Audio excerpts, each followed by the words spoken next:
Hey guys, welcome back to PhotoCut. In today's video, we're going to see how to remove the background from an image using Canva. Firstly, load the image in Canva. Then click on your photo and select the Edit Photo option.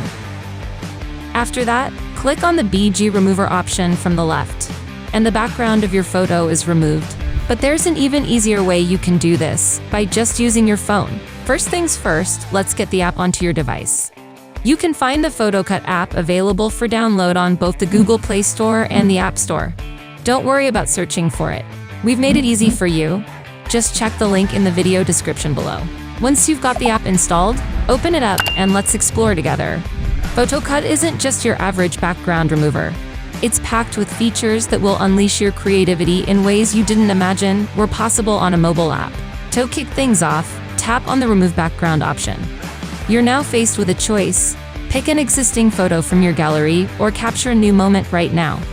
I'll go ahead with a photo I've already selected for this tutorial. Here's where the magic happens. Once you've chosen your photo, the advanced AI technology within PhotoCut takes over. It's fast, efficient, and requires no manual effort from your side. Voila! Your photo now sits against a transparent backdrop, ready for whatever creative plans you have for it. But that's not all. When it comes to saving your work, PhotoCut offers flexibility. You can download your edited photo in either PNG or JPG format. And if you're concerned about quality, there's no need to worry. PhotoCut allows you to choose your desired resolution, ensuring your photo looks crisp and clear in any context. And that's how you remove the background of any photo effortlessly using AI. If you found this video helpful, then drop a like and subscribe for more awesome videos. And that's all for today, and I'll see you in the next video.